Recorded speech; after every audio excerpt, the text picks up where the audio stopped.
अस्सलाम वालेकुम जी, कैशकर चैनल में खुश आमदेद। जनाबे वाला मेजान सोलर की डिटेल आज की वीडियो में डिस्कस कर रहा हूँ। आजकल घरों की छतों पे सोलर लगाने का ट्रेंड काफी बढ़ रहा है, तो 1 केवी से 1000 केवी तक का प्लान लेना हो इंस्टॉलमेंट के ऊपर तो उसकी मालूमात क्या हो सकती हैं, आज की इस वीडियो के अंदर हम डिस्कस करेंगे। मेजान सोलर जनाब हम ओपन करते हैं तो यहाँ पे उसकी सारी डिटेल आ जाती है। मैं आपको एलिजिबिलिटी क्राइटेरिया बताने वाला हूँ, प्रोडक्ट की डिटेल हम डिस्कस करेंगे और उसके बाद हम कैलकुलेट करेंगे मुख्तलिफ सिनेरियोज को कि हमारी डाउन पेमेंट एस्टिमेटेड कितनी हो सकती है, टेन्योर हम कितना रख सकते हैं और बाकी इंफॉर्मेशन क्या है। कैश के चैनल पर नए हैं सब्सक्राइब कीजिएगा, वीडियो पसंद आए तो लाइक भी कीजिएगा। अच्छा, मेजान बैंक को आप जानते होंगे, यहाँ इसकी वेबसाइट के ऊपर ही मेजान सोलर के नाम से डिटेल्स मौजूद हैं, जहाँ पे ये सारा कुछ आप खुद भी देख सकते हैं, खुद भी पढ़ सकते हैं। आई थिंक सो कि ये एक अच्छा इनिशिएटिव है उन लोगों के लिए जो भाई सोलर तो लगवाना चाहते हैं लेकिन उनके पास इतनी कैपेसिटी नहीं होती कि वो कैश के ऊपर उसको लगा सकें। तो सबसे पहले हम प्रोडक्ट की डिटेल्स की बात कर लेते हैं। तो भाई तो सबसे पहली बात ये कि ये इस्लामिक मोड ऑफ फाइनेंसिंग है, यानी इस्लामी उसूलों के तहत बैंक इसको बता रहा है। और उसके बाद जो इंस्टॉलमेंट्स होती है ना, वो मंथली अनइक्वल इंस्टॉलमेंट होती है। भाई साहब, फाइनेंसिंग टेन्योर 12 महीने से यानी 1 साल से लेके 5 साल तक के दरमियान रखा जा सकता है और जो कैपेसिटी है वो 1 केवी से 1000 केवी तक रखी जा सकती है। फाइनेंसिंग अमाउंट जो बैंक ऑफर कर सकता है भाई ये वेरिएट करती है कस्टमर टू कस्टमर, बहुत सारे फैक्टर्स इसमें इन्वॉल्व हो सकते हैं। फाइनल डिसीजन बैंक का ही होता है, लेकिन यहाँ पे लिखा हुआ है जी मिनिमम 1 लाख से 25 लाख तक। अब इसमें जो चीजें मैटर करती है ना, उनको जरा समझ लीजिएगा। क्रेडिट हिस्ट्री है जनाब 12 महीने या उससे ज्यादा की, मिनिमम डाउन पेमेंट हमारी हो सकती है 15% अप टू 50%। और उसके बाद क्रेडिट हिस्ट्री अगर 12 महीने से कम की है तो मिनिमम डाउन पेमेंट हमारी 30 और मैक्सिमम 50% तक हो सकती है। सही हो गया। अच्छा, अब इसके बाद यहाँ पे कुछ सेगमेंट्स गिवन है, इन चीजों को भी देख लेते हैं। अगर आप सैलरीड है, बिजनेसमैन है, आपकी इनकम जो है वो पेंशन से आ रही है, सैलरीड प्रीमियम अकाउंट है या फिर बिजनेसमैन प्रीमियम अकाउंट है, तो भाई उनके सेगमेंट्स यहाँ पे गिवन है। तो सबसे पहले हम सैलरीड पर्सन को यहाँ पे डिस्कस करते हैं। यहाँ पे है जी सोलर इक्विपमेंट कॉस्ट, इसकी कितनी एस्टिमेटेड कॉस्ट हो सकती है। अब हम यहाँ पे ना डिफरेंट सिनेरियोज जो है उसको डिस्कस करते हैं। लेट्स सपोज हम यहाँ पे एक प्राइस लिखते हैं 2 लाख रुपए की, ठीक है, जस्ट इसको चेक करने के लिए। और उसके बाद यहाँ पे 30% डाउन पेमेंट चूज कर लेते हैं और टेन्योर भाई हम रख लेते हैं 3 साल तक का। अब कैलकुलेट के बटन के ऊपर दबाते हैं तो यहाँ पे हमारे सामने इसकी डिटेल जो है वो फुल आ जाती है। अब यहाँ पे हर मंथ की एस्टिमेटेड इंस्टॉलमेंट भी गिवन है, जैसे 5562 रुपए फर्स्ट मंथ के अंदर आ रही है और इसी तरह ये थोड़ी थोड़ी कम होती जा रही है और लास्ट वाले मंथ के अंदर ये 3937 रुपए पर मंथ के हिसाब से आ रही है। यानी इस तरह से हम इसको एस्टिमेट कर सकते हैं। अगर आप यहाँ पे देखें तो कोटेशन अमाउंट हमारी कितनी थी, 2 लाख रुपए, और डाउन पेमेंट इस केस के अंदर हमारी कितनी बन गई, 60,000 रुपए, और टेन्योर हमारा कितना हो गया, 3 साल तक का। डिटेल सारी एस्टिमेटेड है, फाइनल डिसीजन बैंक का ही होगा। जस्ट हम यहाँ पे इसको चेक करके कुछ अंदाजा जो है वो ले रहे हैं। अब यहाँ पे इसके बाद हम अगर चूज कर लेते हैं जी 5 लाख का प्लान, तो उसकी डिटेल को हम कैसे चेक कर सकते हैं। यहाँ पे लेट्स सपोज मैं डाउन पेमेंट रख लेता हूँ अगेन 30%। अब की बार टेन्योर हम रख लेते हैं जी 5 साल तक का। उसके बाद कैलकुलेट के बटन के ऊपर जाते हैं तो ये कैलकुलेशन हमारे सामने आ जाती है। अब यहाँ जरा देखिएगा, डाउन पेमेंट की मद में 1,50,000 रुपए और उसके बाद यहाँ पे पूरे जो इंस्टॉलमेंट्स हैं वो हमारे सामने आ रही है। अब इंस्टॉलमेंट में कितना, पहली इंस्टॉलमेंट कितनी आ और उसके बाद 1016 रुपए और ये कम हो रही है ग्रेजुअली। और लास्ट जो एस्टिमेटेड प्राइस गिवन है जी ये 5,905 रुपए की अमाउंट है। मैं फिर से रिपीट कर रहा हूँ कि सारी प्राइसेस एस्टिमेटेड हैं। ये कैलकुलेटर जो है वो एस्टिमेटेड वैल्यू जो है प्रोवाइड कर सकता है, फाइनल बैंक खुद ही देता है, ठीक है। तो ये यहाँ आपके अंदाजा लगाने के लिए मौजूद है, आप इसको खुद से भी चेक कर सकते हैं। अब अगर आप यहाँ पे बिजनेसमैन है तो भाई उसके अकॉर्डिंगली इसको चेक करना चाहें तो उसका भी यही तरीकेकार है, उसको ऐसे चेक कर लीजिएगा। यहाँ पे उसकी डिटेल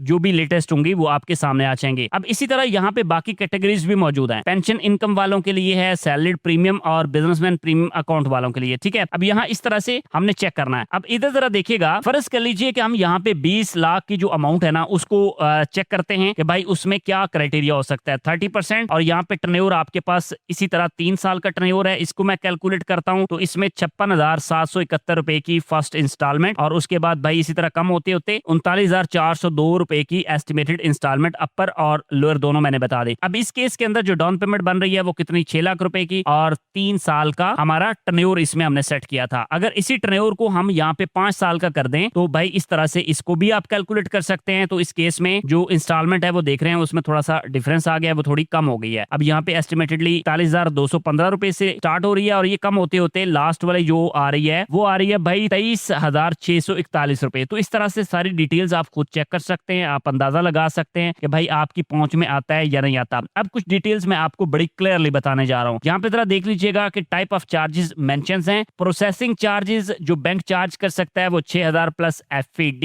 इसके अलावा STR फीस जो है वो यहाँ पे गिवन है 1,000 रुपया। बाकी जो है वो बैंक अपनी डिटेल जो है वो खुद ही प्रोवाइड कर सकता है जब आप ब्रांच वगैरह विजिट करते हैं। अब यहाँ पे ये डिटेल मैंने आपको बता दी। यहाँ पे ना अलग से बताया हुआ है कि मिजान बैंक प्रीमियम जो कस्टमर्स है ना वो मैक्सिमम फाइनेंसिंग करवा सकते हैं अप टू 30 लाख। ठीक हो गया। तो इस तरह से यहाँ पे बाकी डिटेल्स को भी आपने देख लेना है, आपके अकॉर्डिंगली सूट हो गई। अब जनाब बात कर लेते हैं एलिजिबिलिटी क्राइटेरिया। अब ये बात आपको भी पता है कि बैंक के अंदर हर किसी का जो लोन है या फाइनेंसिंग है वो अप्रूव नहीं हो जाती, तो आखिर को क्राइटेरिया तो होगा। तो ये क्राइटेरिया क्या है जी, इसको हम डिटेल में देख लेते हैं। सबसे पहले भाई आपका पाकिस्तानी होना जरूरी है, आपकी एज भी 18 साल से ऊपर हो और उसके बाद परमानेंट आप रेजिडेंशियल हो, NIC आपका बना हुआ हो और एज जो लिमिट्स है ना वो 20 साल कम से कम। ठीक हो गया। और उसके बाद 60 साल ज्यादा से ज्यादा। जो को एप्लीकेंट होते हैं उनकी 75 साल की एज जो है वो यहाँ पे गिवन है। उसके बाद एम्प्लॉयमेंट स्टेटस जो है वो मस्ट बी परमानेंट, यानी जो कंट्रेक्चुअल है गालबन उनके लिए नहीं है, यहाँ पे परमानेंट के लिए मेंशन्ड है। अगर इनकम की बात करें तो मंथली जो सैलरी यहाँ पे मेंशन है वो कितनी है जी, 1,00,000 रुपए की। और जॉब टर्नओवर जो है वो कितना है करंट जॉब के अंदर एटलीस्ट 2 सालों का। इसके बाद यहाँ पे बैंक का क्राइटेरिया मेंशन है जी, जो इनकम असेसमेंट का क्राइटेरिया है। NTN यानी नेशनल टैक्सेशन नंबर जो है वो आपका बना हुआ होना चाहिए। रेफरेंसेस की बात करें तो भाई यहाँ पे लिखा हुआ है जी 2 रेफरेंसेस रिक्वायर्ड होते हैं। इसके अलावा यहाँ पे एक और जो डिटेल है इस चीज को भी समझना बहुत जरूरी है। जो डेट बर्डन है ना जी वो 40% of the new industry are having credit history less than 12 month, यानी आपकी क्रेडिट हिस्ट्री 12 महीने से कम है तो बर्डन रेशियो कितना 40%, 45% ये होगा अगर 12 महीने या उससे ज्यादा है। अब यहाँ पे जो सैलरीड इंडिविजुअल है यानी जिनकी कंट्रेक्चुअल जॉब्स हैं उनके लिए जरा देख लीजिएगा। अब ऊपर मैंने आपको डिटेल बताई उनके लिए जिनकी भाई जो जॉब्स हैं वो परमानेंट्स हैं। ठीक है। अब कंट्रेक्चुअल वालों के लिए देख लें, इनकी जो मिनिमम मंथली ग्रॉस सैलरी है वो 2 लाख रुपए की रिक्वायर्ड होती है, यानी एलिजिबिलिटी क्राइटेरिया में ये शामिल है। जॉब का टर्नओवर 3 साल एट द करंट एम्प्लॉयर, यानी मौजूदा जॉब के अंदर 3 साल का टर्नओवर जो है वो रिक्वायर्ड होता है। 5 ईयर एक्सपीरियंस आपका होना चाहिए। इसके अलावा अगर आप यहाँ पे देखें जो बिजनेसमैन इंडिविजुअल होते हैं तो भाई उनके लिए अलग क्राइटेरिया। अब यहाँ पे नेशनैलिटी वाली कंडीशन तो उसी तरह से है, लेकिन जो एज ऑफ एप्लीकेंट है वो 30 साल से लेके 65 साल तक कर दी गई है इस केस के अंदर। और एज ऑफ को एप्लीकेंट 75 ईयर्स। इनकम की अगर इस केस के अंदर बात करें तो मंथली जो ग्रास इनकम है वो 5 लाख रुपए की है और बिजनेस का टर्नओवर 5 साल तक का होना चाहिए। अगर इनकम असेसमेंट की बात करें तो ये बैंक स्टेटमेंट से ही चेक होता है, बैंक के अपने क्राइटेरियाज होते हैं, उसके अकॉर्डिंगली जो है इसको चेक किया जाता है। बाकी इस केस के अंदर यहाँ पे बाकी डिटेल्स आपने देख लेनी है। और यहाँ पे डेबिट बर्डन रेशियो जो है वो 30% है और 35% है 12 महीनों से लेस और 12 महीनों से ज्यादा के केस के अंदर। अब जो लोग पेंशनर होते हैं ना भाई उनके लिए भी यहाँ पे डिटेल्स गिवन है। अगर तो आप पेंशनर हैं तो आप कमेंट सेक्शन में मुझे बता सकते हैं, या इस पेज के अंदर और कुछ पूछना चाहें तो पूछ सकते हैं, या फिर इस पेज के ऊपर आके आप खुद से पढ़ सकते हैं। यहाँ पे मेजान बैंक की ये साइट है, मेजान सोलर के नाम से यहाँ पे सारी डिटेल्स गिवन है। अच्छा, एक चीज मैं फिर से आपको क्लियर करता चलूं कि ये बैंक के मामलात हैं, फाइनल डिसीजन इसमें बैंक का ही होता है। मैंने जस्ट यहाँ पे जो पब्लिक इंफॉर्मेशन अवेलेबल थी वो आपके गोशगुजार की है, ताकि आप कुछ अंदाजा या कुछ एस्टिमेशन जो है वो ले सकें और ये देख सकें कि आया कि आप इस प्लान के करीब तर जा रहे हैं, आपको मजीद इंफॉर्मेशन बैंक से फर्दर लेनी चाहिए या नहीं लेनी चाहिए। आई होप आपने चैनल को सब्सक्राइब भी कर दिया है और वीडियो को लाइक भी कर दिया है। कोई बात पूछनी हो तो वो पूछ लीजिएगा। मजीद ये कि आपको पहले भी मैंने बताया है कि हर किसी को बैंक लोन नहीं मिलता, बैंक के अपने क्राइटेरिया के अंदर ही जो लोग क्लियर होते हैं, जो पास होते हैं, उन्हीं को मिल सकता है और इसमें कोई टाइम फ्रेम भी हम गाइड नहीं कर सकते, ये बैंक ही बता सकता है। नेक्स्ट वीडियो किस टॉपिक पर देखेंगे कमेंट्स में बताइएगा। मिलते हैं आपसे एक और वीडियो के साथ। अल्लाह हाफिज।